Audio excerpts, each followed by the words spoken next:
Mhm. And I'm gonna see if I can go live on my YouTube for him. Uh, Let me see. You know how to make your Zoom go live on there, Nico? Yeah, I just did. We're live. okay. Okay. Fine. Let me. All right.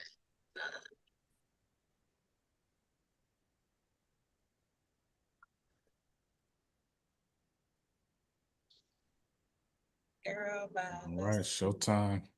Okay. So, Yeah. so we're going to start the recording. Mhm. Yes, indeed. Yes, indeed. We're going to let some folks come in, but an honor to be with you, Mr. Ernest Victor Johnson, affectionately known as Pop. Yeah. Thank you, sir. Thank you. Yeah. Yep. Big shout out to Tierra Destiny Reed Oh, yeah. and her Yeah. publishing team Yeah. for helping Absolutely. us get the book published. We got Yeah. folks coming in Appreciate it. now. Yes. Yes, Yeah. Thank yes. you. Thank you, Tier. The Earnest Truth. All Yeah. right. Got some folks coming in. Hey, Mary, thank you for joining. Honor Yeah. to have you in. We're going to give it a few minutes to let some other folks get in. All righty. Hello, dear. How are you? Can you Yeah. hear Mary? Yeah. Well, she hasn't said anything Oh, yet, but can I you can hear see us, her. Mary? Oh, she's putting her earbuds in. Hey, Uh, Mary Pop, this is Mary Lovell. She is the president of the Educational Foundation for the oh, Carrollton Farmers Branch Independent School District, a huh. nonprofit board that I'm part of. So glad to have you here, Mary. Hello, Mary. Oh, happy to be. Hello, Mr. Ernest. Hey, Yes. Victor. Thank Good to you. see Thank you. you. That's That's good. where it all Good. started for Welcome me, Mary, aboard. this Yeah. guy here. That's right. Well, welcome aboard. Yeah. So this will Yeah. be just a casual conversation, but we got some folks coming in, so we're going to give it Okay. just a few minutes and it'll be opportunities to ask questions and all that as we go about. Yeah. So, Absolutely. Okay. yeah. Yeah. I'm just going to mute myself here. Okay. All right. Kelda S. Yep, yep. Kelda S is coming in. Mm-hmm. Let's see. Yeah. Yes, do that. Yeah, this will be good. We're gonna highlight the book, The Earnest Truth, Yeah. written by Ernest Victor Johnson, the man you see on the screen here, my father. And we're going to be talking a lot about his story, his journey, some things he's seen, and some things that he wants young people to learn from Yeah. some of the journey that he's been on. Absolutely.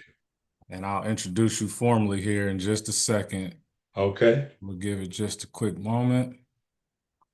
Some more may be coming in.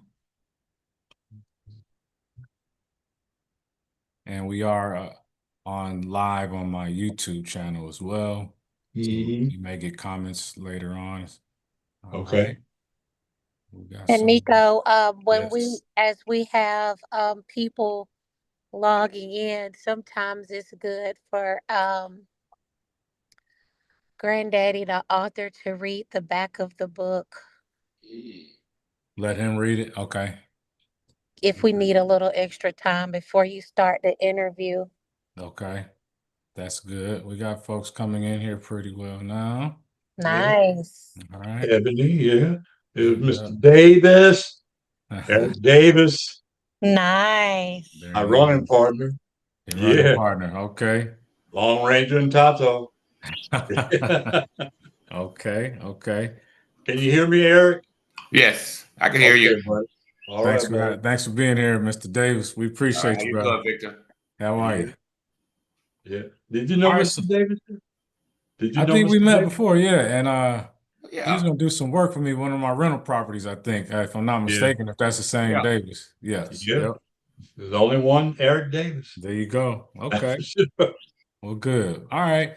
So Pop, do you have your book handy? Yes, I do. All right. Would you like to read the back of the Yeah. book? That center Yes. section would be good from Put a on my boxed. glass. Okay. From a botched attempt to steal a bike at the age of 15, 40 years later, standing among a million black men on the National Mall, Ernest Victor Johnson's journey is a testimony to survival, mistakes, resilience, and redemption. Born in Albany, New York in 1940, Johnson came of age in a turbulent American navigating racism in the military, street fights, brushes with death, and a chaotic personal life defined by love, loss, and responsibility. His path led him from the Air Force to San Francisco's Haight-Ashbury during the Summer of Love, from near fatal violence to a steady fulfillment of work, from chasing women to finding the love of his lifetime. Along the way, he became a father, a fighter, a truth seeker, and a man determined to grow wiser with age. Come on in, Ernest Come on Johnson. in. All right. Good stuff, man. Well, Yeah. it is absolutely an honor. I'm going to go ahead and get this thing started. That's a great way to get it going.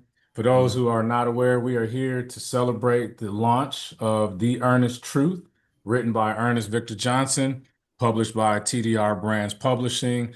I am Victor Vonico Johnson, the son of the author here, and we are going to have just a casual conversation about his life, his times, missteps, victories, Yeah. different things that he's seen along his life that he feels will benefit many people long after this interview. And so we're thankful for everybody who's tuning in, whether you're here live or you're watching somewhere else later on. It is greatly to be, it's a great honor to have you here in our presence. So we're going to just do a quick introduction. You've read the backside of the book, but I wrote a few other things down that people probably should know about who you are. So All right. today, as we record this on February 21st, 2026, you're 85 years old. Yeah. You just published this book. So first of all, we give you a huge kudos for just publishing a book at that age, at Yeah. this time in life, right? Getting your Yeah. word out. But Yeah. some of Right. the other accolades that I wrote down, you were, first of all, you got your bachelor's degree, San Francisco State University, got a master's degree from Georgia State. You Yeah. got you're a former school teacher, Black history educator, a postal worker, genealogist, husband, father, Yeah. grandfather, great grandfather, friend to many, mentor to even more. And one of the things that I want to kick this whole thing off for is you specifically wanted to do this interview today, which is Yeah. February 21st. Yes. And what's the significance of this date to you, Pop? Well, before I go into that, also a bus driver. Yeah, bus See, driver. Yes, for sir. San Absolutely. Francisco and Atlanta. So yes, yeah. Y'all forgot one of the other things he's done too. What's that? He was a boxer. Oh yeah, Bob. Yeah, Not professionally, that's but right. yes. Yeah, that's how we met, Eric. That's how we met. Yeah, come on, watch those fights. Yeah. And the question was, if The question is, what's the significance of today, February 21st? What happened February 21st, 61 years ago today? 61 years ago today, Malcolm X, yeah, who you see in the background, was assassinated. And he had a great influence over my life. February 21st, 1965 is when he was assassinated in the ballroom in New York City. And here you'll see that he's giving wisdom to Muhammad Ali, another favorite person of mine. And they were friends at one time for about 2 or 3 years. But yes, I take his words as the gospel. He told it all Absolutely. the way down to he stayed true to his code that he was going to speak the truth, whether it hurt him or not. And that's what I'm trying to do: speak the truth. Speak the Just truth. at least my truth. At the things that I ran into, and it's not the full story. That's to be told at another time. But I'm giving you a snippet of my life at this time. So I'm open to any questions. None are too embarrassing. Okay. I just feel that if I could stop somebody from going down the rabbit hole that I went into, uh, I've saved somebody. So I'm open. Absolutely. So here's how we'll run this, ladies and gentlemen. I'm going to ask some pre-arranged questions that I had in mind that I wanted to throw out there, and then we're going to open it up. And again, if you have a question, if you don't mind throwing your hand up, if you can navigate that on your screen, but we'll definitely make time for everybody to ask questions. But I want to put some questions out there just that are kind of really geared towards what this is all about today. So I may ask you to mute periodically if we hear any background noise, but I'm going to go ahead and ask the first question, which was something that was important to me. At 85, Yes. why was this the right time to write this book? Yeah. Well, the right time is for me was because I was getting older and I still had my wits about me. I knew everything that happened to me. I could give you dates and people that were involved. And I didn't, before I lost all of that, which I haven't, I wanted to put it to paper and hopefully save somebody from going down the same rabbit hole I ran down and thought I was having fun. So, I mean, some good things came out of my life. A lot of bad things happened that I overcame, with the blessing of God.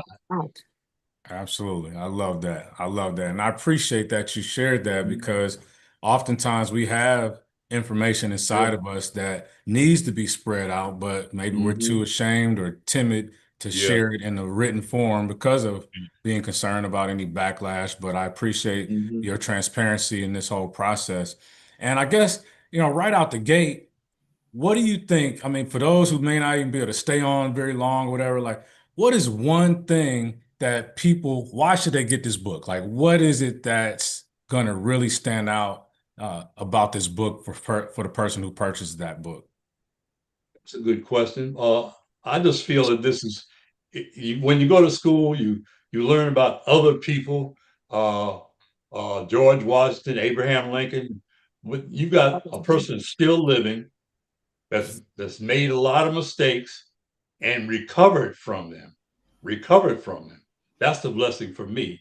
Now is the time to get people on board. Here, you don't want to be chasing women all your life. You want, sometimes you gotta gas up and eat and help somebody else. When you go to church and you put money in the basket or that comes around, you want to know where that money is going. You want to know what it's used for. So I'm telling you, for me, all the things that I went through was for me to come out now and say, here, let me give you this free. You can take it, use it how you want, but it's not a lie. It worked for me. Yes. Maybe it can work for you. Excellent. Let's go back in time a little bit. You mentioned born in Albany, New York. So tell Right. us about that time in life and kind of what happened from, as briefly as possible, but your childhood up until you decided to go off to the Air Force. Yeah. Well, I had no choice in where I was born, but it was Albany, New York is where my mother met my father. And she had came up from Danville, North Carolina, or Danville, Virginia, I'm sorry. And my father uh, was a street person. I mean, he was just out there. He worked just enough to get $40 or $50 at the end of the week, and then all of his buddies would be there when he got paid, and they all go out and drink. And then we see him again Sunday night after he was broke, and he was mean as hell at that time, mean as a snake. So he didn't want to be bothered with anybody. So uh, I was born under those conditions, but I knew right from the beginning that Albany was not a place for Black people. There was some Black people that were in the good favor of the white man. They would go around and try to get people to vote for uh, Harry the white guy, or something like that. And they were Black themselves, and the man took care of them with giving them a good job or letting them open up a liquor store or something like that, but showing favor to them. But in general, I would be called a nigger there just as quickly as going into the South, being called And at what age did you go off to the Air Force?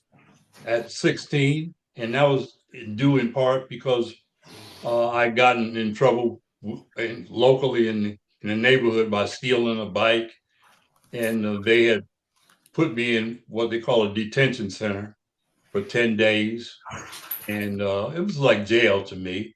You know, I couldn't get out. I mean, I could get out if I wanted to, but that would only extend my time after they caught up with me because I lived in a small circle, which was Arbor Hill in Albany, and I just I just felt that I had to do something with my life.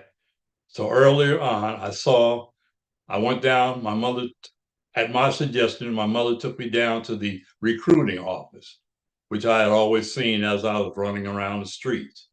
I was 16 then. I scored pretty high on the test at the recruiting office, and the recruiters, given his usual hustle, said, "Yeah, you ought to come on in, and we got a better life for you, and you'll enjoy this. And, you know, you wear this beautiful uniform, and you can send money home to your mama, to your papa, and and then he told me how old you had to be.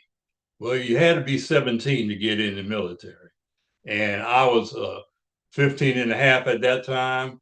But we had a little slick uh, insurance salesman who would make more money by selling insurance policies if you were a year older, you know. So I was 16. He put down that I was 17. And those papers were in effect prior to me going to the recruiting station. So it put down 17, and that made me just old enough with my mother's permission to go in the military. And so that's what I asked her, would she do that for me and get me off the street? So she was glad to do that because she was always worried that I was going to turn out to be like my father, you know, just get into the bad crowd and, you know, want to fight and drink and just do all the negative things. So Mm-hmm. we agreed that I could go in. But once I went in, she said, "You can't. I'm not going to come and get you. You know, you're in. You gotta stay in. You know." So that's what I Absolutely. did. So it's a lot of people listening that may have teenagers in their household, maybe moms or Hmm. fathers that have some, or grandkids that are in that 15, Yeah. 16, 17-year-old age group. Is there anything that you could share for them that might help them? Maybe their kids are getting into fights like you were getting into, or No things like doubt. that. What would be your message for them to kind of help them navigate that time? Well, that's a good question because young kids like myself uh, need a role model. They Hmm. need somebody they can listen to and respect their opinion.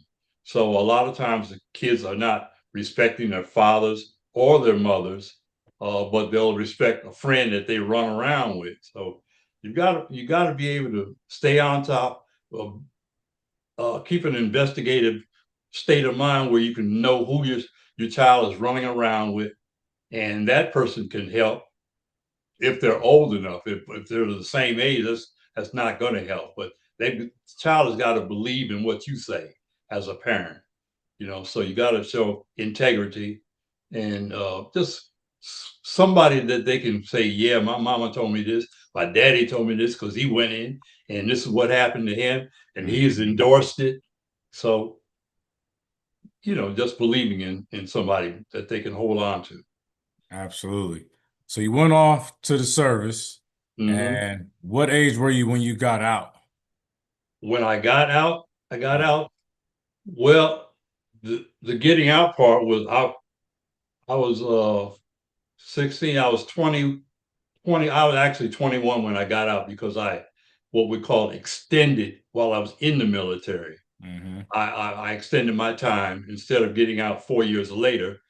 I extended my time for another 6 months to a year, Okay. hoping that I would get a promotion, and I never did. And I dreaded getting out because I had such a good time in the military.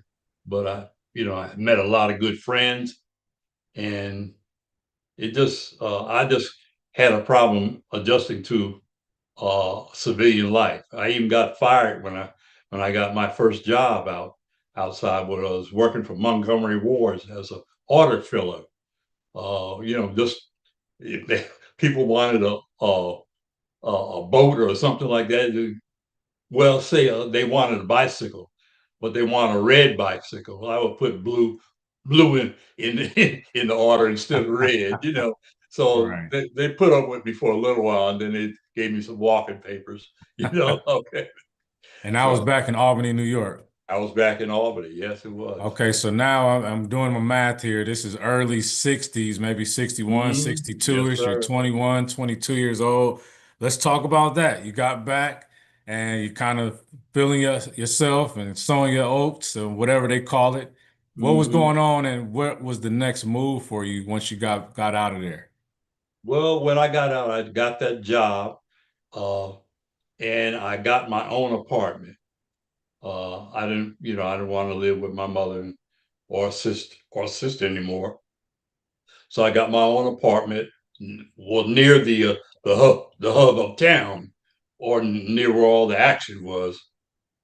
I didn't have a car, didn't know how to drive, but I wanted to get a car. Hmm. So when I got out, I thought I would have enough money, but because I was sending money home to my mother, because my father wasn't there. I was sending money home to her, but she had to use it for just necessities to eat, to see the next day. So I never got mad at her, but Yeah. I always knew I could get some more money just by working. My whole thing was work, work, work. I didn't mind it, as long as you paid. You know, yeah, Right. it was no problem with me. So I hung around the neighborhood, and like I said in the book, I was fresh meat to the girls because I had been in the neighborhood before, came back looking good, and just wonderful. I was wearing good clothes all the time because I had a job, Hmm. and I just wanted to look good to all the women, and I felt that I was behind all my friends. I had a real good friend who I ran around with. His name was Peaches. I mentioned him in the book. And first of all, I had to get past the name Peaches. I said, what's that? What's that all about? He said, well, when I was born, my mama said, oh, he's such a peach, and so Yeah. that name stuck with him. But he and I ran together and drank together, that kind of thing. And I just felt, well, okay, this is going to run out after a while. I want to do something that I can make some money. Hmm. And I got a job at the Veterans Administration Hospital in Albany, New York. And as that, I was a nursing aide, like a lot of people would be when they get a job there, because I didn't have a degree. But it turns out that when I got the job, which my uncle helped me get, I was an excellent worker. I was excellent, just an excellent. Wherever they put me, I was excellent. I could do the job that others didn't want to do. You know, with taking care of the patients who really were in need of bed changing and things like that. And my uncle, who worked there, he's the one that got me the job, and he had a great reputation. But here again, after a while, I got impatient, and I wanted to see the world again. So I put in for a transfer, and I put in for San Francisco. And I said, well, I didn't think I was going to get it, but I said at least I was going to put it on paper that I wanted to go to San Francisco. And lo and behold, one day, about 4 months later, they called me and asked me, do I still want to go to San Francisco with a job, Yeah. working at the Veterans Hospital in San Francisco? And of course, I wanted to go. Yeah. Any questions? No, that's good. That's real good. I appreciate you sharing that. Mm-hmm. I'm not, in a lot of these questions, I want you to share some of your story, but I also Mm-hmm. want it to be something that benefits people Sure. listening, especially if they have people in their life that are at the ages that you're talking about at each point of these questions. And so I'm wondering, What do you feel now? Here we are in 2026. That was, early to mid 60s, 1960s. Mhm. What do you think the difference is from the young generation then and the young generation now? Or do you even see there being a difference in the two? That you spend a lot of time, or you have for sure, mentoring young people here in the last several years. What do you see as the difference, or is there one in your opinion? Well, in my opinion, the difference now is that the younger generation is in a toxic, really toxic environment. Guns are easy to get a hold to as a candy bar. Mm, You just have to know the right people, and these young people are using the gun as if somebody, if you shoot them, that they're going to get up and come to life again. No, you did. When you did, you're done, son. yeah, And they yeah, learn the hard way that life is so vital. And some kids have just learned the hard lesson. And that's what I think about now. This was happening now. It was happening during my time too, but it just seems like the number has multiplied in this age. yeah. What would you tell the young Vic Johnson today if you ran into him? Mm. Well, the young Vic Johnson today would be hard to deal with because I always wanted to have my life. I wanted my life to be hands on. In other words, I wanted to try everything myself. I wanted to try it. You can tell me, okay, that's hot. Well, I'm going to put my hand over it and see if it's warm and get as close to it as possible without Hmm. touching it. Well, sometimes you touch it by accident, and that's what happened to me. I got burned a lot, but I was not never given a lot of advice about some of the negative things that I wanted to do. I just did them on my own. Yeah. Yeah, no, that's good. Yeah. And sometimes you got to learn that way because as your son, you told me a lot of these things Yeah, and I still right. wanted to touch the fire too. Well, hold Yeah, on, that looked kind of right. cool. So let me touch the Yeah, fire and right, see what it's like. And, right, it's unfortunate that you have to sometimes go through that to right. really learn, but you got to feel the pain because you That's don't right. want that pain anymore. And I think Yeah, it's good to learn. It's okay to learn from other people's mistakes, but that's right. sometimes we don't accept that. So, all right, Absolutely. we're gonna keep this journey going, and then I'm gonna open it up here in a few minutes to the audience if anybody has questions. And feel free to drop questions in the chat if something comes on your mind before we get to you, so that we don't forget that. So now you're in San Francisco, and we're gonna dig Mhm. in a little bit to some of the personal life. And again, I know that you've already said in the book and here verbally that you have no intent to hurt anybody through what you're sharing. This is the earnest truth. You're sharing your truth. And Right. so I just want to, again, for life lessons for people listening, anything that you could share. So let's talk about San Francisco. And I know that by this time you actually had a couple of kids, right? Yes, I had at least two children when I went to San Francisco. Yes, I Okay. sure did. And I did not marry either one of them, but I had two children, and I cherish that. I love children. I love children, but I didn't think I was going to have nine children. I didn't think I was going to have nine. Uh, and there's none of them that I would take back. Say, scratch this. No, I had them, and I always felt that a woman had the freedom of her own body, what she wanted to do, and I was going to support them in the choice if she wanted to have a child or not have a child. I was going to support her either way. So that's how that came about. So going to San Francisco, I had at least two children. Okay. Way to go. And what was the arrangement or agreement that you made? Because I assume those children didn't come with you to San Francisco. Oh, he So did. was there a discussion had with the moms about support, how you're going to deal with that? What was that like? Yeah, well, they all went to child support and got an order that I have to pay every month for the child in in place of me being there in person. Mhm. So that order went into effect, and it was very minimal. It was only like $30 a week at that time for child support, and I paid it. Uh, and then I went to San Francisco, and the order followed me.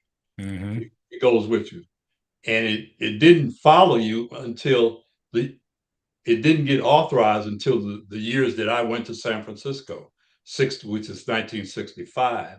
Okay.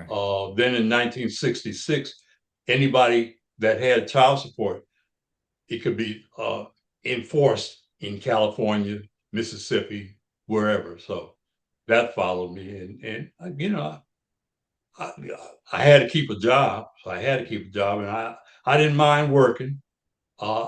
Everybody wants to take home all the salary, but I couldn't. I had to take out for child support, so that was all right at the time. But I didn't need to make any more children, Right. and I did. You did. I You did. did. You did Did. definitely do Yeah. that. You definitely did Yeah. that. So, okay. So, Tierra, we got a question here. Go ahead, Tierra. So, Granddaddy, Yeah. first of all, I wanted to share a comment from Jonathan Hmm. because Jonathan and Bina are listening together, Okay. and he texted me and said how dope this is. And he Hmm. said it's so awesome that we even have a granddad. And then I asked him, I said, "Do you have one?" And I'm like, everybody, I'm in my mind, I Yeah. never thought about someone being like, wow, be grateful you have a granddad. No one has ever Yeah. said that because you just kind of Uh-huh. take for granted that Yeah. everybody knows their grandparents. Yeah. But I just found out another fact about my brother-in-law.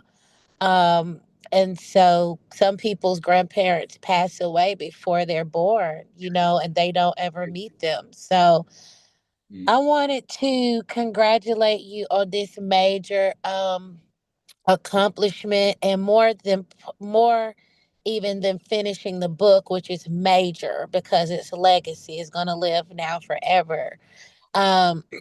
Is that I think it's very commendable that you were even open to say we can ask any question because you want your life to be of service to someone, and that is very courageous.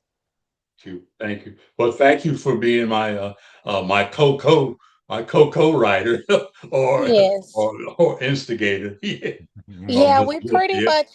we pretty much let your words carry themselves though. Uh-huh. Like you really, and then answering those questions when Bryson was asking a few more interview questions from the editor, you really, really did that. My question, not to hold up too much time, because I think Bryson's on here under Zuko, listening. And so my question is with the 9 children, Mhm. and we've had conversations privately about, men fathering multiple children and not understanding the impact of multiple children because sometimes we think, oh, just being able to send money or financially provide Right. is enough, and there's so much more to it, right? Right. With knowing what you know now,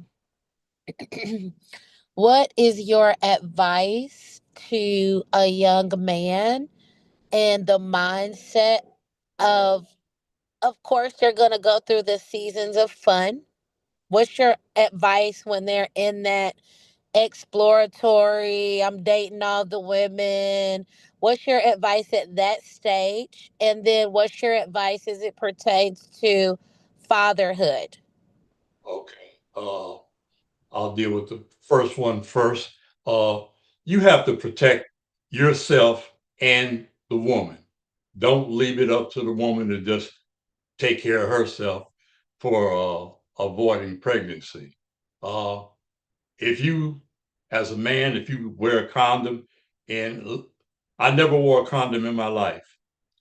Let me say that. I never wore a condom in my life. I knew about them, but I put them on for practice and never used them in real play. So, so that's one thing. But you have to learn from your mistakes. And I thought it would seem that I should have learned along the way. You can't keep having children and just sending a dollar bill to pick up the tab. That's not a, you can't raise a child like that. That's no good. And some of the nine will be resentful of the environment that they grew up with.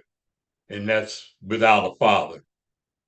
Because if you only send a dollar, there's no care and no kissing of a dollar. Dollar can take you to, buy whatever you want at Walgreens or, Walmart. Right. You have to be there in person. Can I ask something before you go to the second question? Right. So that was major for you to admit about never wearing a condom in your life. Mhm. Right. That was very, very courageous and transparent. Mhm. And I wanted to ask, was there ever a scare or concern about a sexually transmitted disease? Or as a man, was it more so about the pleasure and feeling like, well, the this type of a woman would not give me a disease, or were you feeling invincible? More like that and the invincibility. I just felt that I was dealing with all straight up clean women. Uh, Unfortunately, some of them uh, were married. I said, well, a married woman would not bring me something because you're going to bring it to your husband too. So that was my philosophy about that when I was a player. The other part was that I was feeling invincible too. I could I had a certain practice after I had intercourse that I would go and take care of myself with good, nice hot water, uh, urinate, try to get everything off, and thereafter uh, stay in touch with my feelings. If I felt something was wrong uh, down there sexually, then I would go to the doctor readily. And I did get gonorrhea at least twice out of the women that I thought were so clean, but they were playing the same game I was playing. Just going to one person to the other, thinking that they're clean. So Right. yeah, so that answers This that. is the earnest truth now, for sure. Yeah. This is the I earnest love truth. it. I love the Yes. honest. And what's Mhm. your take on fatherhood now when you look Oh at that? yeah. You got to be there. You got to be there. You got to be. You got to be there. Yeah, I recommend that if you and the lady that you had the baby by are not together, that you get that child for a little extended period of time because they have to know you. They got to know your ins and outs, and you have to try to mold them because all children are in a molding stage in their life, and you have to find out what they're thinking. Uh, Ask them questions if they're a young man. Ask them questions if they're a young woman. I used to think that I could let my wife raise my girls. Hmm. Well, she let me know they need a man too. They need a Mhm. man's opinion, and I didn't agree with that until like present day. I said, well, let me have the boy. I can mold him better than the girl. But she was right. A man needs to be in a girl's life as well as a boy's. So that's my Yeah. take on fatherhood. Appreciate you sharing that. I want to stay on that vein because, this is good for somebody being able to Mhm. hear this. And you're being very transparent, and we really, really Mhm. appreciate the honesty. And again, Yeah. Thank some you. may be hurt by this, but Mhm. it's the earnest truth. Be And honest. so, while you have this opportunity and this platform, is there anything you would say to any of those nine children, since you didn't always have the time to spend with them? Is there something you want them to know now? Yeah, I mean, it's not always flowers and roses for every one of my nine children. I do have at least one or two, maybe two, that we don't communicate well. Uh, I wish I could change that. I can't. I think time will take care of it. Maybe even when I'm gone, they'll appreciate what I was trying to do. Maybe they won't. It's not for me. I've made an attempt to open some doors that were closed to me, and so far the door hasn't opened. Those that have opened the door for me, I've tried to show them an extra amount of love. Uh, and I have mostly girls. So I try to teach them about life if they ask. I don't like to get into women's problems about either menstrual period or like that. I don't have those kind of answers.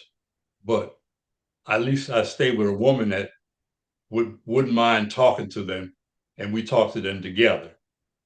For the girl side, the boy side I can take care of, but it's called tough love sometimes. 'Cause because of the military. I'm very hard to get along with.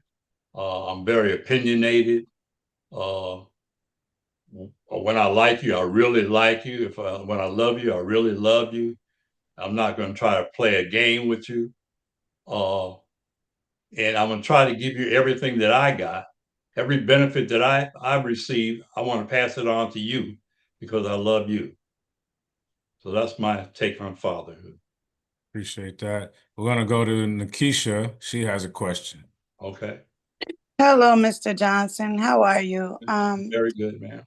Speaking on fatherhood, so just a quick question. I'm not sure if were all of your 9 children by the same person? No, no, no. Okay, so good. Now my next question. Did you ever think, or was it important to you that all of your children knew each other and had relationships with each other, or what effect it would have on them not being, from the same household? Yeah, I didn't think about it, but I definitely have been the victim of uh, at least one of my children not caring too much for the other siblings, rejecting all of them, uh, and looking at me in disgust. And like I said, the door is closed to that person and myself, but I'll keep trying. But yeah, there is a earthquake of activity that happens when they don't know each other. You shouldn't have them in in full knowledge of what's going on, at least their names, where they're located or living at, maybe a telephone number if they because they all come from the same blood. At least half of them come from the same blood. So yes. Anything else? Did I answer that or no? Yes, and like for the young, like Tiara, back to Tiara's question, as far as Mhm. like the younger men, because I have Yeah, 3 boys, and I yeah, don't want them to have baby mamas, right, but once they get to a certain age, you can't really, boys gonna explore, they're gonna do right, things, but it's right. like because I was a baby mama, Okay, and yeah, I just want, it's like these young boys, I feel like they need to know is don't yeah. even lay with a woman that you would marry. Mhm, mhm. Because the world doesn't need more baby mamas. They need more families, structured families, So, what advice would you give from your experience to young men with no children yet? I think his screen froze. Their voices seem to carry more with the younger generation of boys that are here.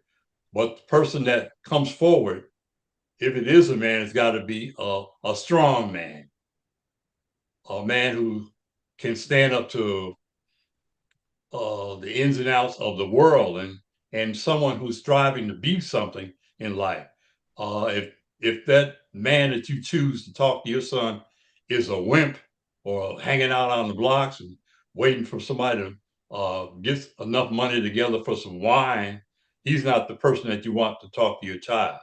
Somebody that you admire yourself, or somebody that you feel can give a good message to your sons, because they're at the age where they're going to try to do some of the things that their peers are trying. And of course, that can be negative, and that's the problem. They're following their peers and not their parents. Hmm. All right. Good. So it sounds like you said, because part of it, you cut off at the very beginning, but it sounds like to find a positive male role model that can be in Yes. their life some kind, even if it's not relationship wise for her, Right. but just find some positive male role models in the Yeah. environment that can talk to them on a consistent basis. I assume it can't be just a conversation. They need to be able to Yeah. watch and see how this man moves or these men move, these positive men. So And Lakeisha, thank you for that yeah. question. And I see these some people that I Yeah. know very well, and Mr. Eric Davis is a positive man. He's here with it. He's enjoying his crowd, and we got Mhm. together on fights and things like that. But Mhm. I know talking to him on the side, that he was, he's been through life. He understands the ups and downs. You don't always win. Yeah. You know. So we got some follow-up questions here. So, Okay. and Nakisha asked about, your feelings about the nine children not Oh, necessarily being in a relationship with each other. So one of the yeah. questions is, and you mentioned that one of the childs in particularly doesn't even open Right. the door for you to communicate. So Right. why do you understand why they would feel that way? Yes, in a way, initially, but uh, I mean, after a while, you're hurting yourself. I mean, he's cutting off a line of communication and a line of knowledge that he could have for himself and better make his life better. But I can't force love on anyone, especially not a male. Can't force it. So I just make an honest effort to say I'll reach out my hand to you one more time. Okay, that's last time I tried to do this was 5 years ago or 10 years ago, and you still feel the same way. So be it.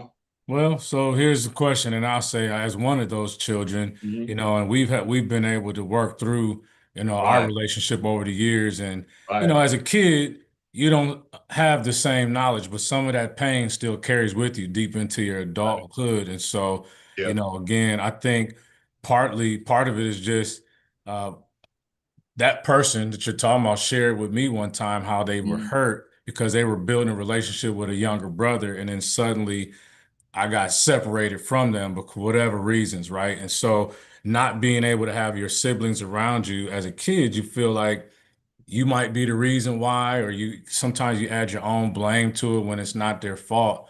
And I guess that's what we're trying to understand. Do you understand why they might feel that way? Even deeper into their life, I know you understand that you have all this knowledge and wisdom, but do you understand why there would still be pain? I guess is the question we're trying to get to. Initial pain, but not Hmm. enduring pain. I got you. Okay. Chronic pain. Initial pain, yes. Okay, yeah, I'm mad at my pop, this and that. Okay. Well, now it's time to have my pop prove himself to me, Mm, that he loves me. So got then, then you venture, then there's communication. Okay, we're gonna go to the next question Tiara had, or well, I let her ask it herself. Her hand just went up. Well, I wanted to follow up with that Mhm. comment because, Granddaddy, it sounds to me, and tell me if I'm wrong, if you feel that time, it sounds like you feel like after a certain amount of time passes, that we should be entering another phase of maybe being open to a relationship or conversation. Is that what you're saying? If we're talking about father and son, yes, Yeah. So yes, yes. do you feel that um you said it sound like you said they're hurting themselves by not having the relationship. Yes.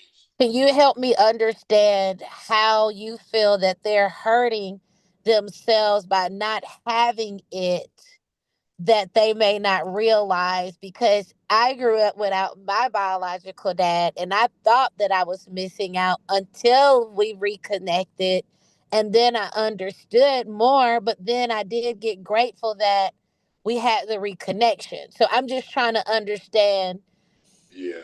from There- it was so many different, like Nico said, layers, because it opens up more pain too of the fact that, do you want them in your life when they weren't there when you were wanting them to be in your life and needing them in your life? yeah. Well, I always wanted this person in my life, and it's that person that chose not to be in my life by ignoring any gestures of communication. So I never rejected any of my children. I knew ahead of time that I was going to have a child. So why So do you think that child, if that child could speak on right. here, what do you think why they're so in pain? Have they shared that? My wife tells me that when that person came into my life, that I was too too too hard on them. Let's put it like this: Oh, too hard on them. When I told them they weren't doing what they were supposed to do, it was something. It was more than that person could grasp. It was, got it. there was too much bass in my voice. Uh, Yeah, I was just, it was more than they could withstand. So yeah, yeah. How old were they? they were, last time I saw them in my household, they were about 9 or 10. And that's when they felt you were too harsh?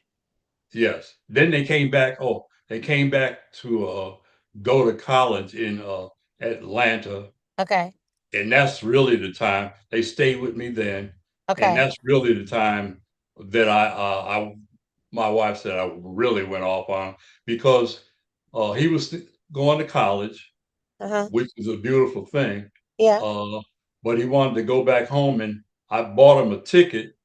I said him, so we're talking about a boy. right, Bought him a ticket, and he lost the ticket, and okay. I thought that was stupid.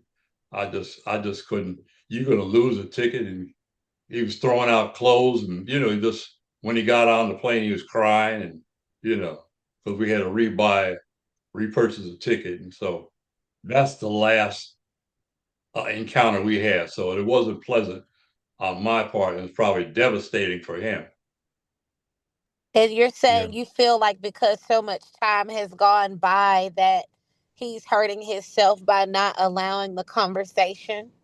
right. Because I mean, it's not just that. It's not that he just made those little goofy mistakes, but in me, there's part of his blood. Half of his blood is in me. You don't want to know about uh, your bloodline. I mean, I'm a genealogist, on the side, and I know it's important to know as much as you can about your bloodline, and that's where I'm saying he's losing out, because you're going to study me after I'm dead. Well, I'll leave a lot of paper trails for you to do that, but I'm here in person. You can talk to me while I'm breathing. So, Granddaddy, I'll say this, and then I'm gonna shift it back to the moderator so Nico Thank can you. keep going Thank through you. Okay. his list of questions. Um, it's like when you think about all that you would share with that person, Hmm. if you really think about, okay, they agreed to a one conversation with you, and you think about what you're gonna share with them, they're probably thinking, okay, what value will this add to me other than knowing more facts about my family? They care more about that genuine feeling they had, the father figure that they were wanting. That's what it sounds to me like. It sounds almost like when they came back around, you know how somebody can have a void? So, Yeah. like, the thing that you need is love, or the thing that you need is mentorship. And then Right. if you feel like you did something stupid, like losing a plane ticket, if that, Nico made a point that if it's painful or whatever, that can come at a point where they're already tender.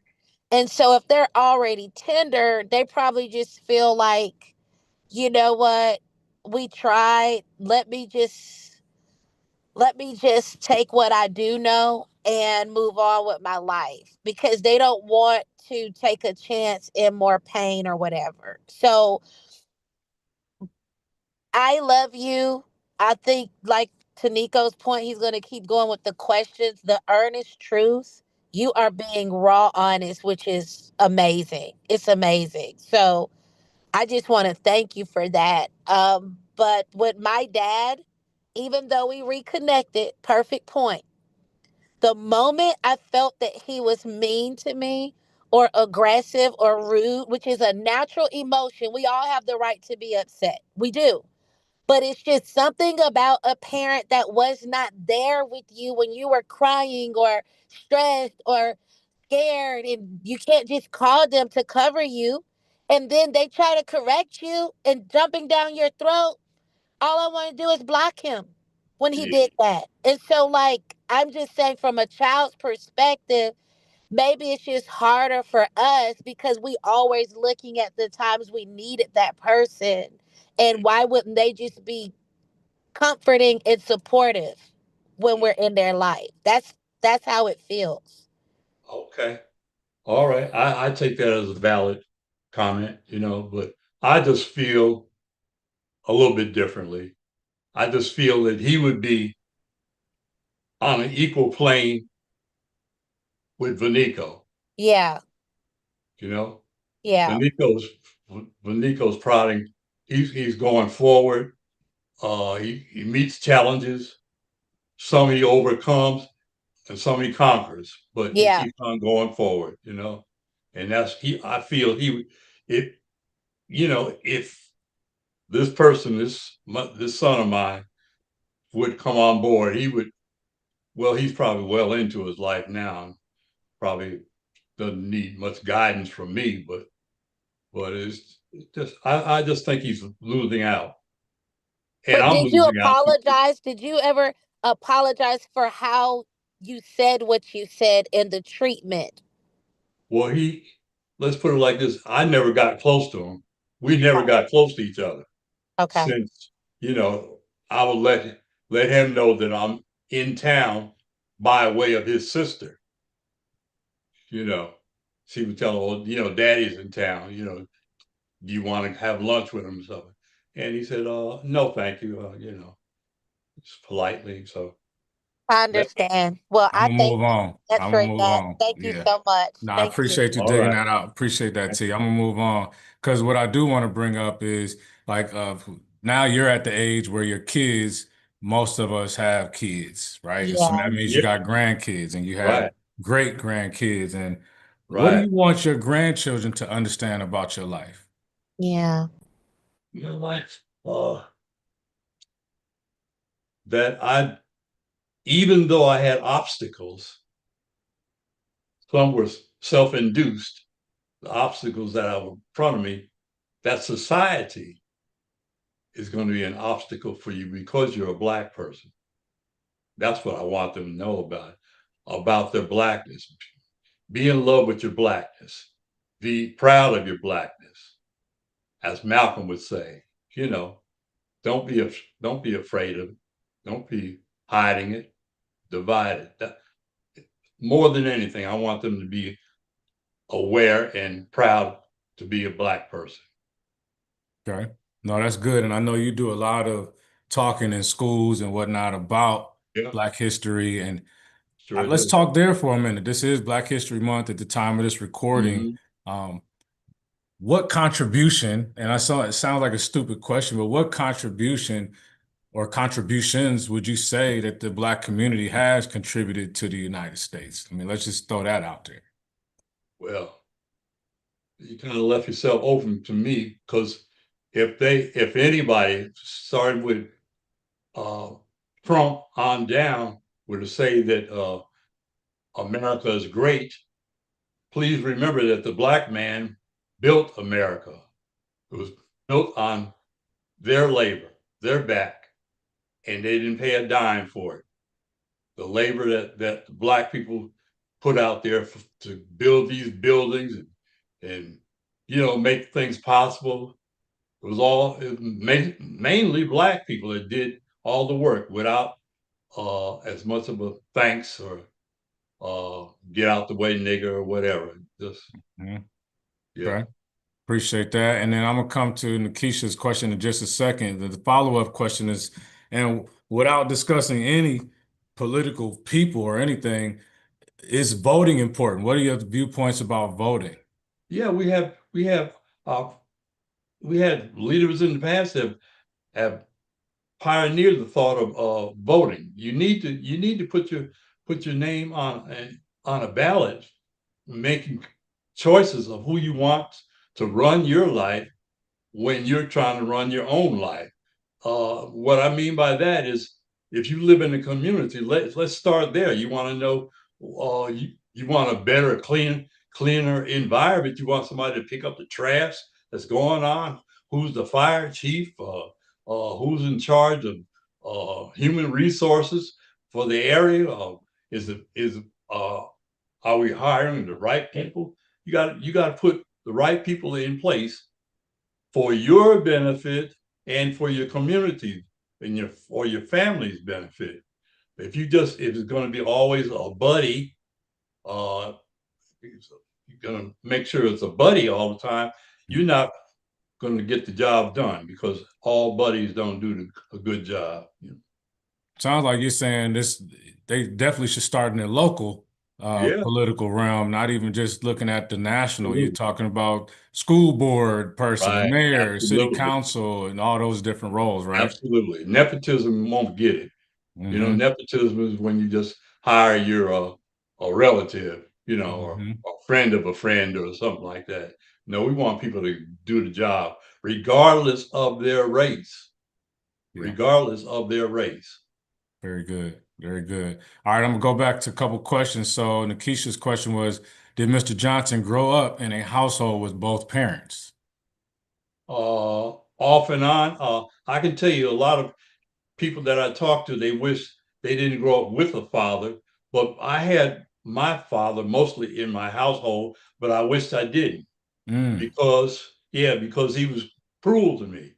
I was not the image of a boy that he wanted. I wasn't healthy as a child. I had all the childhood sicknesses. It made me look scrawny and weak, things like that. So when he would come home from that little $50 job that he got paid by, and he was broke, didn't even have that in his pocket. He would get mad at me because I would be the first one at the door, and he would start pounding on me for whatever reason. mm, Uh, I've gotten, I've gotten, I've gotten thrown up against the wall. I've gotten black eyes from my father. Uh, I just hated it when my mother left, because that's when it would always start. My mother was the only one that kind of protected me and told me enough is enough. But then I had to protect her, because he would when he get mad, when the liquor bottle was empty, then he's after her. She ran out the house. We lived in a boarding house one time, and she ran out the house from trying to get away from him in her slip. And it was a 2-story apartment house, and she was running down the stairs, and he jumped over the banister to catch her, cut her off, and uh, fortunately, she got across the street where my cousin lived, and they let her in as she was. mm. So, but Yeah. that's something else. Yeah, no, appreciate you sharing that, man. Because, and Tierra mentioned this earlier that, not many people had a chance to meet their grandfather. And Right. I was one of those people, I had a chance to meet your father in the Mm-hmm. 90s before he passed away. And, Yeah. Right. being in my early 20s at that time and doing whatever I was doing that, Yeah.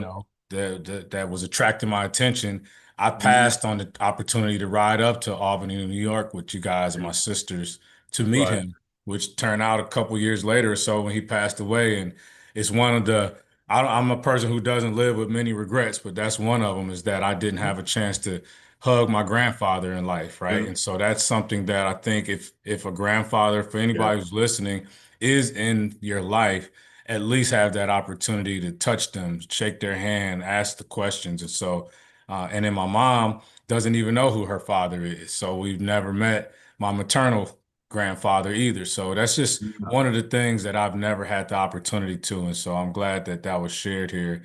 I'm gonna jump back to a couple other questions.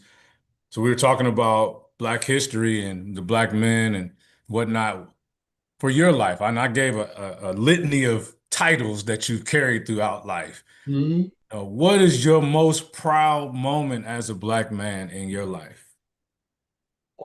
That's a good one because I don't really like to wave a banner over my head about how I lived or what I did. I like to keep it low key, but I I just feel once I got my head on straight that I was always going to try to do something to benefit the Black race. I didn't want to do anything negative that makes people uh, turn from the Black race. So what I'm saying by this is maybe Mary will understand, or this will enlighten Mary, is that even when it comes down to speaking, uh, I want I don't like that image of a Black man talking uh, all ghettoish. Ghetto or something. Yeah. Yeah, ghettoish. I mean, as a when I was a school teacher, I started a club for speaking. And for everybody, because I think right away you get judged by how you present yourself. And if I'm all just talking negative or not knowing what to say or using the right verbs or misusing pronouns and things like that, people just look at you as no, maybe he dropped out, maybe couldn't make it. But my education with the master's degree and it's in special education because I felt I needed that kind of tutoring when I was young, just tutoring special uh, education students, and I I was looking at myself when I entered that field. hmm No, that's good. And you already know I'm a big proponent of teaching communication skills to Yeah, kids, to young people. right. I think that is your business card. That is your Yeah, introduction is the first yeah, words you say, how you stay, how you right, stand, how you look. And it's not right, about always having to wear a suit or anything. It's just, right. do you carry yourself like Yeah, somebody that should be respected, there you not go. from people that you look down to. You want respect from those below you. And I'm not using this as a judgment, but you want people that are not doing anything in life to respect you, or you want people who could take you to a whole nother level in life to respect you. And it starts with, do you know how to look somebody in their eyes, shake their Absolutely. hand, and smile, and then Right. say, how are you? Or to use words in the proper context. And so that's something I would want, my nephew who's listening in, or any other young men to listen in to, like, be proud of who you are and take a moment to, I even get to the point where I teach the kids, go to dictionary.com and get that word a day and learn Yeah, one new word a day and challenge yourself to use it, because the yeah, more words that you have in your vocabulary, the more yeah. opportunities open up to you. The So that's lexicon, yeah. good. We're gonna Right. keep it moving here. Um, Mhm. so did your father, even in that state of his life, did he add any value to you at all? Even if it was motivation to not be that way? Like, what would you say of anything in value that he added to your life? Uh, I couldn't say anything of value because it started off with him uh, taking advantage of my mother. Mm, So I didn't look up to that, but I didn't confront him on it. But I always waited for the day that I could confront my father about how he was so mean, and especially to me. Now, my sister, who's younger than me, didn't get the treatment that I got. She got, got the hands-off treatment, but with me, he just saw something that I should be and wasn't. And so that bothered him. And he Mm-hmm. would jump on me, when he could, and Mm-hmm. I survived it all, but it's not an environment that I would recommend. For sure. Okay, we're back to you, T. Oh, Keisha can go first. Keisha can go. Oh, okay. So Nikisha's question, did his father ever make amends and apologize when Mr. Johnson got older? So as you got older, did Grandpa ever make amends for what he did? No, when I got out of the service, I made it a point. I always said when I was younger, and this is the honest to God truth, I always said when I was younger, I was going to beat up my father. I was going to beat up my father once I got older. So when I got out of the military, that was still on my mind. But quite frankly, he was still bad. He was still, it wouldn't have been an easy fight even if I wanted to jump on him because he was a street person and he was used to fighting. And Mm-hmm. so he was looking for a fight. And all I ended up doing was capitulating or sitting down there and drinking with him, Mm, which was like I almost like uh, gave up my whole pride and trying to think about beating them up. Yeah, I've joined the enemy, So, and anytime I have had a dispute with my wife and it turned out violent or physical, I always think of him. You know how I didn't want to be like him, but here I am acting like him. So yeah. right. Tierra? Wow, that statement just took me out. Yeah. Wow, granddaddy, this is great. I think I was trying to make out, I think you were about to answer what my question was. So you're saying that eventually y'all did come together and it was peace between you and you were drinking with him? Is that what you're saying? We did sit down and drink together. Let me put it like that. We did not mix or share ideology together as how a man should treat a woman because I saw at every turn how he was still going to be hateful to a woman and she would have to be obedient to what he wanted. So I would just drink with him, give him a couple of dollars and go on my way. Even when my mother died, I went down there to see what was his attitude about that. Uh, and he was just as calm, Yeah, I see your mother die. I mentioned it. He didn't mention it to me. I mentioned that. Yeah, I Mhm. saw it in the paper. That was the only thing he said.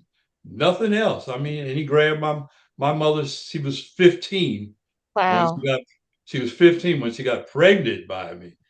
She had me when she was 15. Wow. So yeah, Mm-hmm. So, the dad, are you saying that it was the alcohol really that had him? yeah. And Okay. his own mother, uh, accepted that. Yes, So he was an alcoholic when you came into the world. yes. So basically, he wasn't in his right mind at all.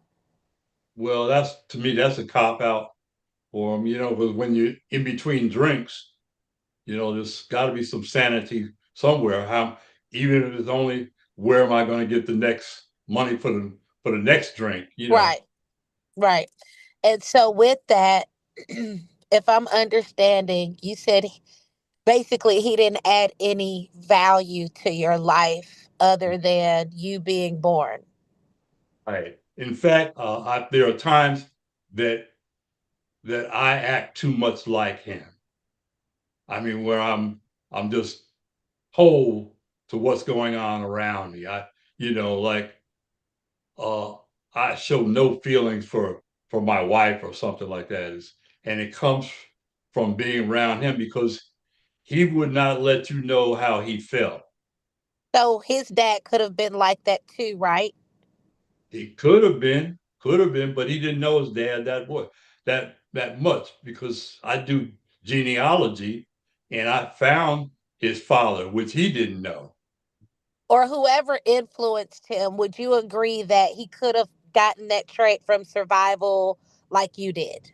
Yes, Okay. And so if he got that trait from survival like you got it, and you're even disappointed in yourself that you have it. It's not right, intentional, but you have it, the trait, right. right? And you Yes, also said he didn't add value to your life, right? right, So to sit down and have a conversation right now, you feel like, what's the point? Because I know who I'm dealing with, and it's already been enough pain there. right. So Yeah. that's what we were saying about your other child.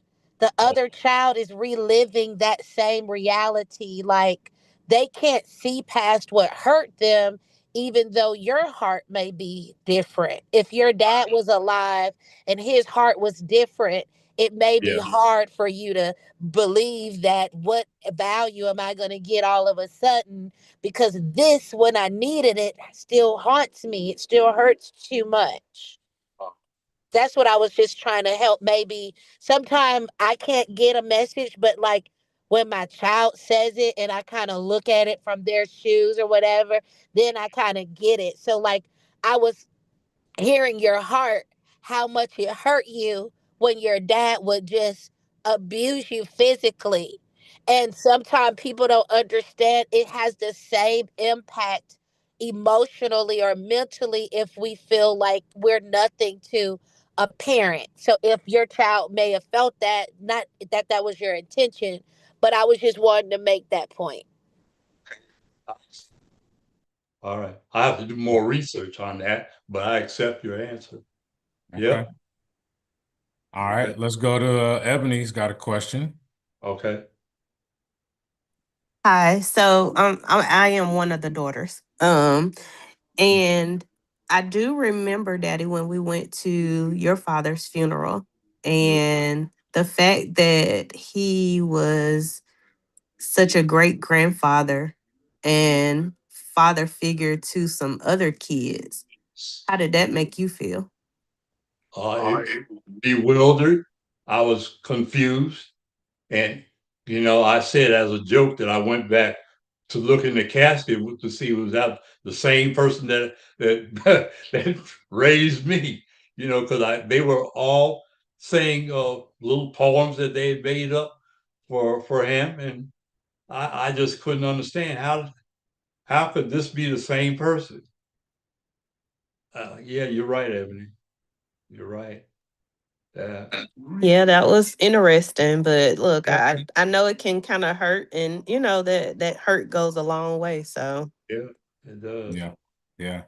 This is real talk. This is the earnest truth. I do before we get too far. I wanted to make sure everybody knew. I dropped a link in here. If you're interested in getting more information from the book itself, you can order the copy of the book there. But this Mhm. is priceless, man. This is information that is going to help a lot of folks. It'll even help our family, right? Because you're Yeah, talking from real experiences, real things that you were going through, and we get a chance to kind of see behind the curtain how you yeah, really were thinking and absolutely. whatnot. So that's good. Yeah, hmm absolutely. Okay. So I do Absolutely. want to ask a couple other questions. Let me see if we can kind of round this thing out. We're getting towards the latter half of this session. So one thing so we're talking you're being extremely vulnerable and truthful, which is important. What does truth mean to you at this stage in your life? Oh, well, I'm not one, even though I'm telling the truth here. I don't, there are other times I just won't say anything to other people that, I'm just not running around with a banner and say I'm telling the truth everywhere I go. That's kind of naive of me to say that, but I just feel that the things that have gone on in the past, uh, I'm willing to say why I acted the way I did. Uh, not proud of everything, made a lot of errors. I didn't have much advice. Oh, froze up a little there. Just give me a second. Yeah, this is good. If you have other questions, please feel free to drop them in the chat. We're going to start rounding this thing out. Myself to Okay, so know that it Pop, you really faded out a second. Can you go back maybe about 10 seconds and repeat what you said? yeah, I'm not going around just waving a flag of everybody got to tell the truth. You get further in life telling the truth. That's not true, especially when you're in a relationship.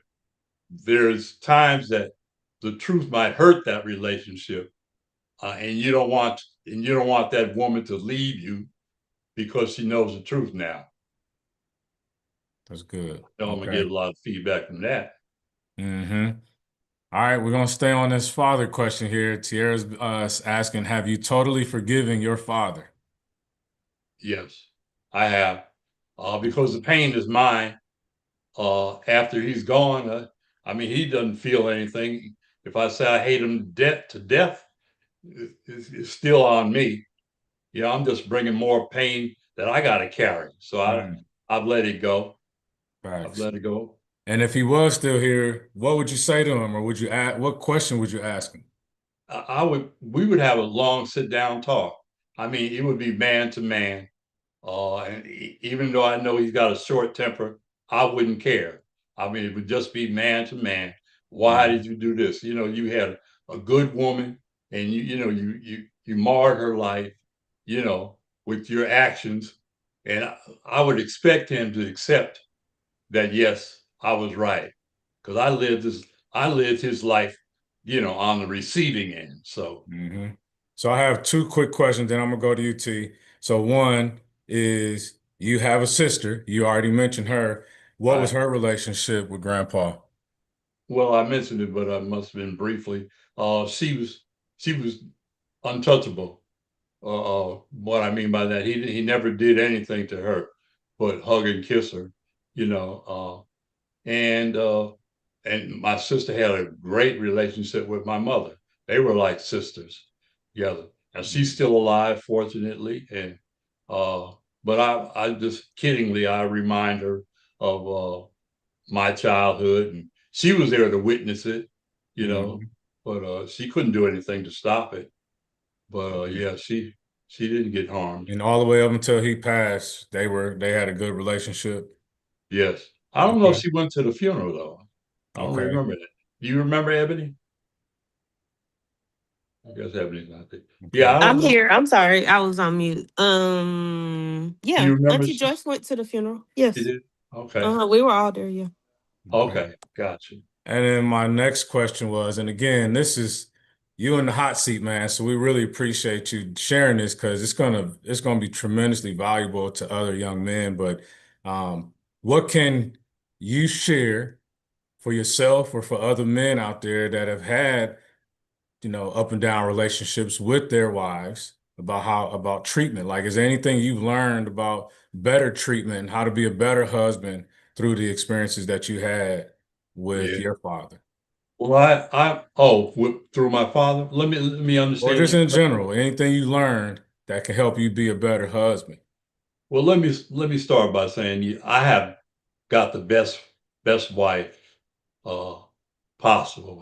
I was blessed with that, and I didn't No deserve it. questions. Hold on, I'm gonna mute I'm it. just playing. Go ahead. Okay, yeah, and I don't deserve it. So, but I do know that I'm lucky. So we're on a we're on a path where we're trying to renew our feelings toward each other, be more understanding because we're coming up on 50 years together. And that's a long time for anybody to ride, in one direction. So we veered off a little bit. At least I veered off a little bit. I'm trying to get back on track because, I mean, it just doesn't get any better for me. I've still been blessed. I still believe in God, and my wife even believes in him more than I do. So I'm gonna try to get on her train. We're gonna go to church more if we can find if we can find some satisfaction there. Mm-hmm. Help Well, it unite them. sounds like you're saying you are, the question T has is about you being, have you felt like you've been a great father, but it sound a husband, excuse me, but it sound like you're saying you've slipped up at times and you're working to be better. But any additional statement you want to make on that question particularly? Well, let me say, let's say I've not some not I'm not going to say that I committed adultery. I'm just saying that I haven't lived up to her standards Right. of what a husband should be, and I'm trying to go by her standards. I was hoping that she would live up or get in line with mine.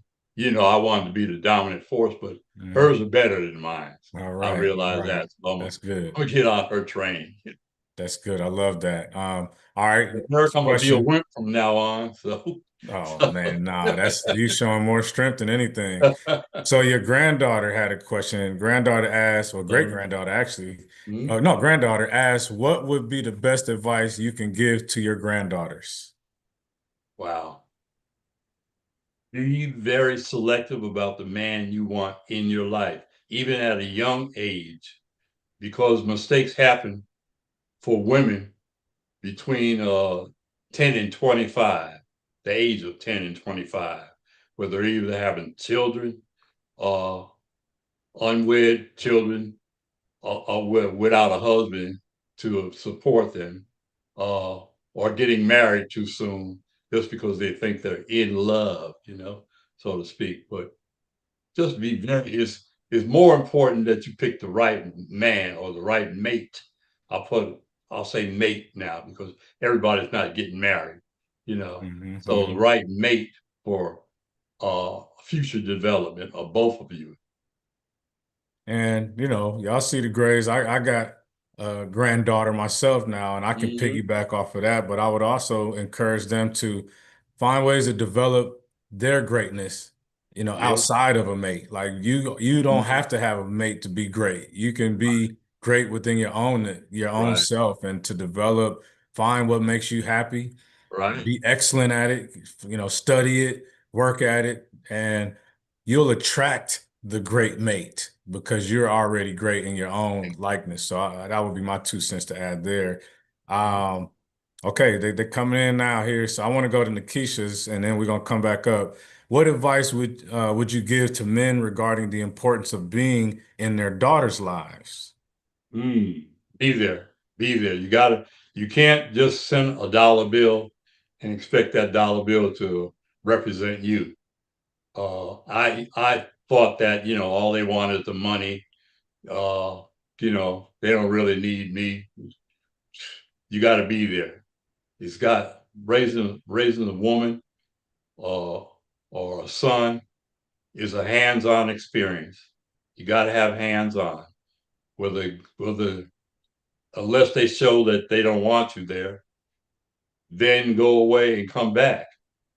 You know, if the time changes, go away and come back, or put some space in between them so they can at least think about your absence. And Hmm. when you come back, ask them, were you happier without me? What did you achieve while I wasn't here? You'll see that you're wanted and you're welcome. That's good stuff. All right, we're gonna go back to what you said about you're now listening to your wife's guidance as opposed to you trying to dominate. So one of the questions was, what advice would you give to for women to be good wives? What would make them good wives, or what advice can you share with them? Consider your husband's feelings too. Don't do everything just because it makes you feel good. You want to know, would it make him feel good too? Or would it make us feel good? Mm, Us is the key hmm. word. I like that. Okay. Let's see here. What advice would you give? All right, we already got that. What traits make a good mate in general, male or female? Well, be understanding. It's got to be you got to make sure that the person that you're looking at, and you let them know that you want to be a part of their everyday life, that they will accept you and will honor your thoughts too, that you share in your thinking. You know, if this person comes on and they're in charge of, they own a job, then they're used to having employees do what they say, or something else where they're just dominating all the time. You don't want to get with a man who was always dominating.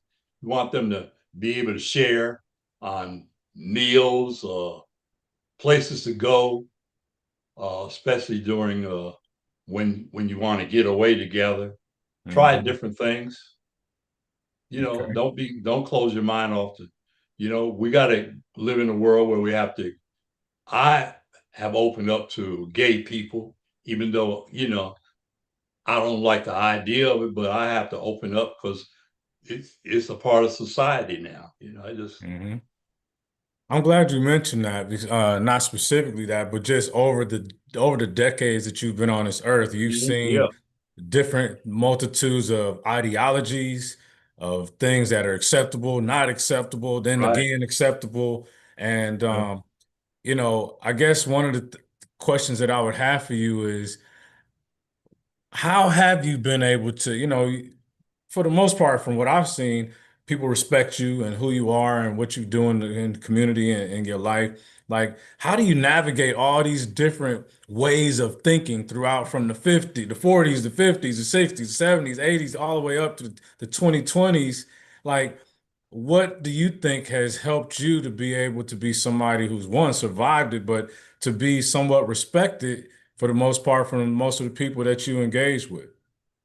It's it's not an easy job, as Eric will tell you. Is you just have to keep your mind open to changes because nothing stays the same. Nothing stays the same, and you got to be. You either go with the change or go with the flow, or you'll be left behind. You know, your people just run over you. You know, you don't know anything about technology. This world is going so fast. You know, you if you see a telephone now, it's in the museum. You know, uh, it's just it's just it's just going so fast. I mean, I love the changes, some of them or most of them, but I mean, for me to be able to sit down and talk to my daughter in California just by texting her, and Yeah, we can go face to face. I love that idea. yeah, Love it. But that's awesome. not everybody accepts technology. Yeah, absolutely. All right, I'm going back to the chat. What support do you feel adult men need? Any struggles that people don't Mm. realize that men are going through? What support do you think men should get, adult men? It's well, especially black men. Let's put it's harder for a black man than it is for a white man. Uh, and I say that because society does not NOT does not like black men. They seem to be intimidated by the presence of a black man. Uh, Even when you go into a store, the woman behind the counter is uneasy because you're in there. She's looking at you all the time. You know, want to get you in and out of the store because she's fearful of being robbed or raped or something like that. And this comes with the racism that America seems to enjoy. Separating the races, Hmm, that's especially the powerful. black from the white. And I'll say that a lot of some of that comes from media throughout the years, Yeah, that has, portrayed us in a certain light. Obviously, we're not all that way. No race of people are all the same, right? As far as if you look at a white group, they're not everybody in that same group is not exactly the same. Like nobody, we're not all a monolith of people, but I think we got to open our minds, like you said, to be open to different people from different walks and whatnot. So I was going to read Nikisha's question, but she's got her hand up. So let's go ahead, Nikisha. Yeah, because he just brought up another point. Hi Mhm. again. What advice would you give to especially young men? You know, we're dealing with so much depression in the world, with suicide in the world. And as you said, you know, no one likes the black man. But I feel like I've been accused of being a boy mom, even though I have girls. But I kind of feel like the world and society is very tough on our young men and men. Men don't do this, men don't do that, men don't cry, men don't do this. You know, Right. it's all of these don't do's, and it's like, can I breathe? Can I cry? Can I Yeah. feel? You know, Uh, like what advice would you yeah. give young men as far as being able to know how to communicate their feelings and, you know, learn how to vent and not bottle it up in because men don't do, you know. Here again, to go to a male role model. You've already doing your part as a woman, and giving them a lot of freedom to do different things, but you need also a male that's on the positive tip. I mean, that'll balance it off. You have your I mean, I don't know where you will find them, maybe in the boys' club or something like that, but somewhere along the line, you got to introduce a positive male role model at a young age because they're at an age where they can be molded like a piece of clay. They can be molded. To have a sharp point or a blunt point is up to the molding or is up to themselves. And if you don't do it, then the neighborhood, the boys that he runs around with or want to be around with, are going to have more of a factor in their lives than you think. They're going to want to do what they do as a group. And So I think I know where she's going with this too, is also though, uh, men have always been kind of taught to be tough. Don't show your feelings. Don't go to a therapist because people are gonna think you're right, crazy and this and that. right, And I can speak for myself over the last couple of years. One of the best things that has happened to me is to be vulnerable about my weaknesses. And it's what I would encourage is to find a community of other men who are comfortable with sharing those uh-huh, feelings and feel where you feel safe, whether that's a religious group or just like I'm part of King's Accountability Group, and these are men yeah, that want to be better men. And we yeah, are in a space where we can share struggles that we may not even share with our spouses or with family members sometimes. And to have sometimes, whether even a guy has a solution or not, it just feels good to get it off your chest, man, because yeah, it's so tough to go in the world and sometimes share that without people judging you. right, So, Nikisha, if I could offer anything to the young men that are in your world, I would let them know it's okay to be vulnerable. And if you got people around you that are not accepting of you doing that, those ain't your people. Get around your people because those are not your people. And if anybody would want you to hold in feelings like that, because that's why you're seeing kids, you got to think about this generation if you were born in the last 20, 25 years, you pretty much had your parents and social media raising you. And social media is right, going to continue to send you more of the things that you keep liking and hearting.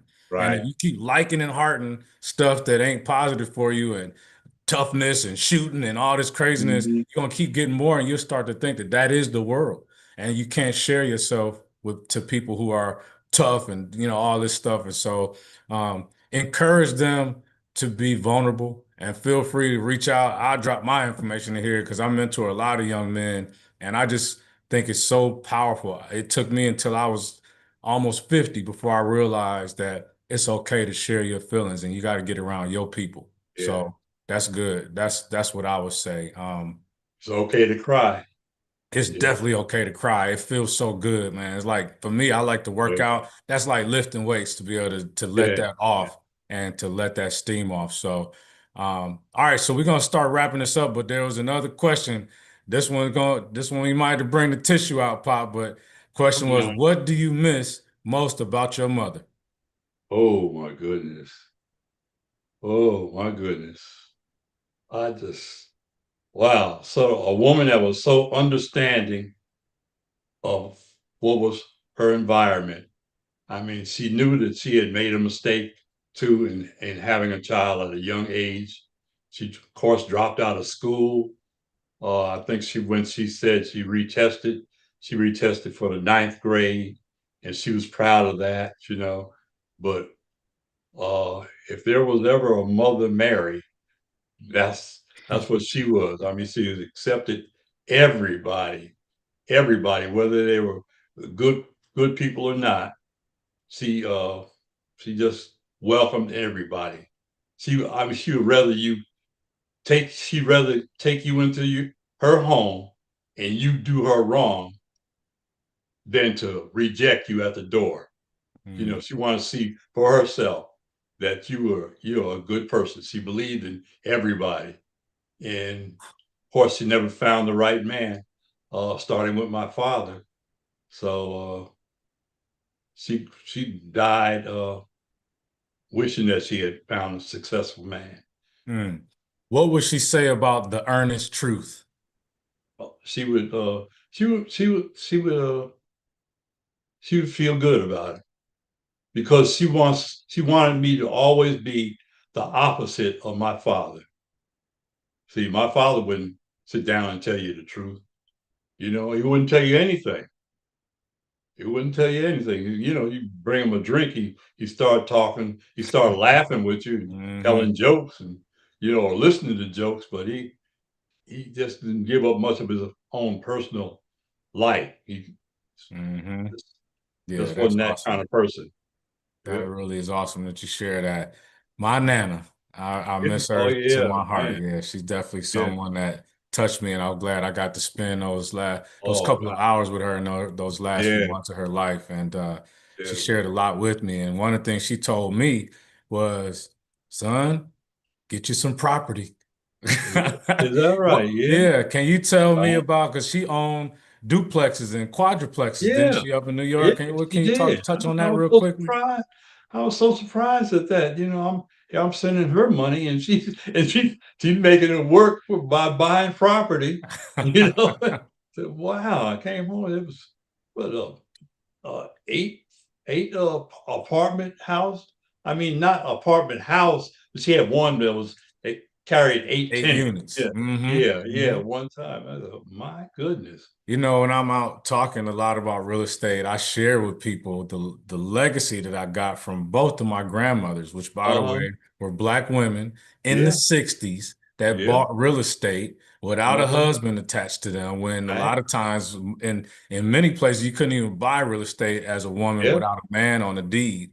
That's And they right. both acquired properties that really made a difference. And I think that's just so powerful to me that during a time where there was heavier racism and Yeah. sexism, that these women said, "I'm gonna go buy me some real estate." And I think that's something really powerful that I would Absolutely. love the younger people listening to this.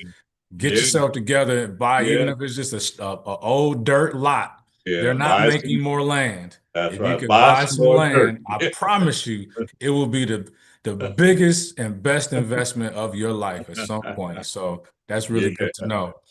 All right, Yeah. so in the last couple of minutes here, I just want to again circle back to a couple of things because you touched on earlier on about some people. So I'm gonna throw out some names for you. We call this kind of a speed round because you've seen these people in their heyday, and also they passed on. I'm gonna just give out a name and you just give me a quick sentence or two about what you thought about them. Martin Luther King Jr. Junior, I loved Dr. King. I respected him, but I wouldn't follow him. I'm Back not in the days or I- now, you're saying? back in the day. I wouldn't follow him because I'm not the kind to turn the other cheek. Never was, and never saw any benefit to turning the other cheeks. That's that's what I say Okay. about him. But I All love right. him. Jesse Jackson. We just lost him. Jesse Jackson. Great warrior, great warrior. Probably didn't get, he ran for president at one time, but I can just say he was a loyal warrior. But he liked the news media. He liked the media. The more cameras in his face, the bigger his smile. You know. Okay. You got the X on your hat and you got the background, Malcolm X. Malcolm X. He would have a lot to say about the life we're living in now. And he would say that he did the wrong thing when he exposed Elijah to the public, told about the dirty secrets that were going on. It was all right to know it, but when he exposed it to the public, he just wrote his death warrant there. Mm-hmm. Oprah Winfrey. Okay, she's okay. I'm glad she's still a billionaire with a B. Uh, yeah, and she does a lot for the community. I haven't had the need to feel get any money from her for as a contribution, but uh, I believe in her. Okay. Barack Obama. Oh yeah, he's my main man. I'm glad I was alive to see him as president of the United States. That's something I got to put down in my books. That I just now need to see a woman as a president. All right, I love that. Who was your favorite music artist in the 60s In the or 60s, group? uh, well, he wasn't my favorite, but I'll tell you what happened to him. There was a guy named Guitar Slim. He was really famous, came up from Mississippi. I played the guitar, and he came to Albany to do a benefit. And me wanting to get into the dance hall, I saw him outside and ran over to his luggage and stuff and said, "Could I carry your stuff inside?" He said, "Yeah, son, come on in with me." And he got me into the dance and everything. And then he said he wanted to take me on the road with him. Now I wasn't ready for that. Now, yeah, Mm-hmm. I asked my Is mother, there heck no. No. favorite song of all time? Oh, The Way of the World by Earth, Wind, and Fire. The Way of the World, Earth, Wind, and Fire. I love that. Is there a favorite movie? No, there's a favorite, Roots. I like Roots. Roots, okay. Even the renewed version of it too. All right. Favorite book? Favorite book. Believe it or not, the very first book I ever read was Man Child in the Promised Land by Claude Brown. Yeah, I love What's the that. name of that book? uh, Man Child in the Okay. Promised Land, Gotcha. Claude Okay. Brown. Mhm. And are you reading anything now? I started a couple of things that I have to get back to. I seem to be going off on different appointments or going to this center, but Uh-huh. yeah, I've got a real thick book on Muhammad Ali that I've just pierced, but yeah, I'm going back to reading. Okay. Satisfied. And your favorite car that you've owned?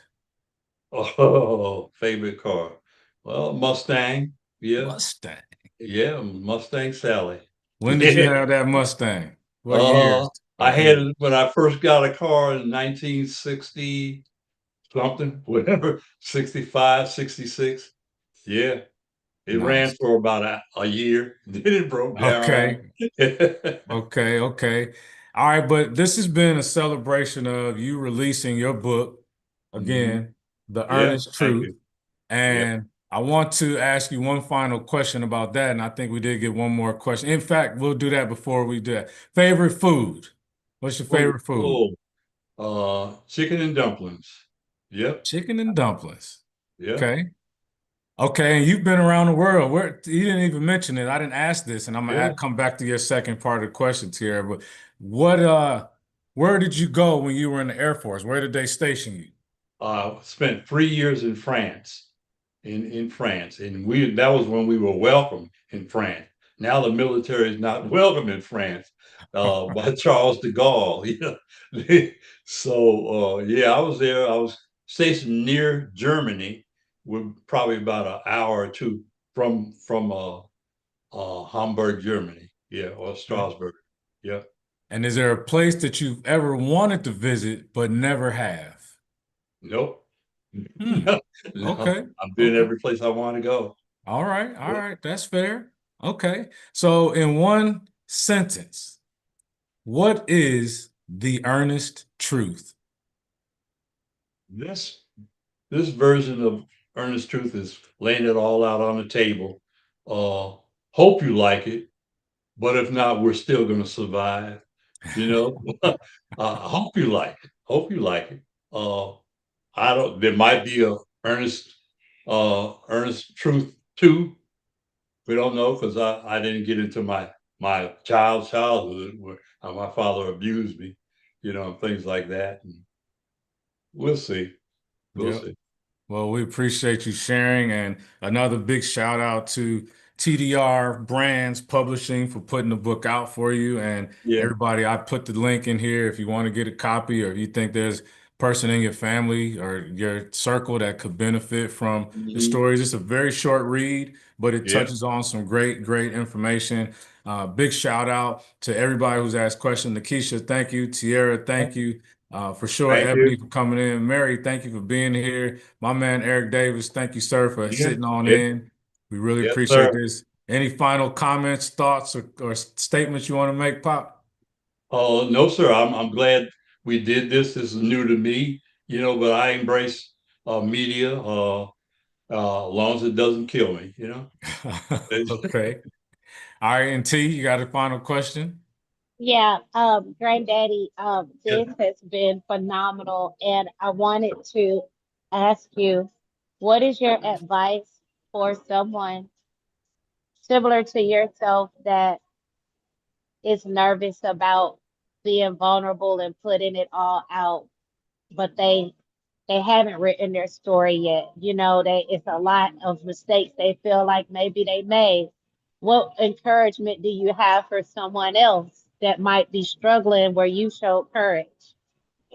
Like I said, there's more to my story than I put in the book. So just be vulnerable, or at least tell the truth about what you feel comfortable with as a starter.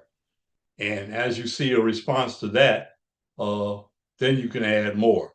You know, every this is a story of your life. So you're unfolding things and putting things out for the public now to scrutinize. So whatever you feel comfortable with, put it out. But put it out. You know. Thank you. Outstanding. All right. Outstanding. Thank you, everybody. We appreciate your time. I'll have this recording set up and we'll share it out with you, Pop, so anybody else that All wants to right. see this later. But it's also on my YouTube channel, Create Your Future Self. Thank you all. You have a blessed day, and we appreciate you. Have a All good right. one. Thank you, everybody.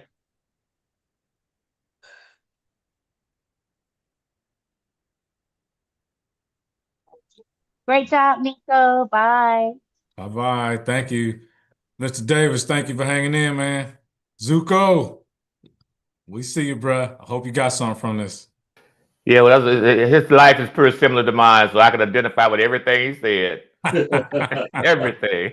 That's awesome, man. This is good, brother. This is Yeah, good. I've been adopted twice. So Oh, Mm, yeah. wow. Is yep, that right, man? yep. I can identify Oh, with everything he said. wow, Mm. wow, So wow. he was on point. Yeah, Yeah, that's good. right, right on, right Hey, on. Pop, man, I just want to tell you, man, I'm really proud of you, brother. This was good, and I appreciate you Thank being you. honest and vulnerable, and you're gonna Yeah, help a lot of people even long after you're gone. This will bless somebody, good, man. So good. I hope just I so. thank I you hope and I so. love you, man. I Yeah, appreciate you. thank you, bro. Thank you. Okay. And All you right, I'm gonna too, shut it Pierre. down. All right, All bye-bye. right. All right. Bye-bye, y'all. See y'all. Later.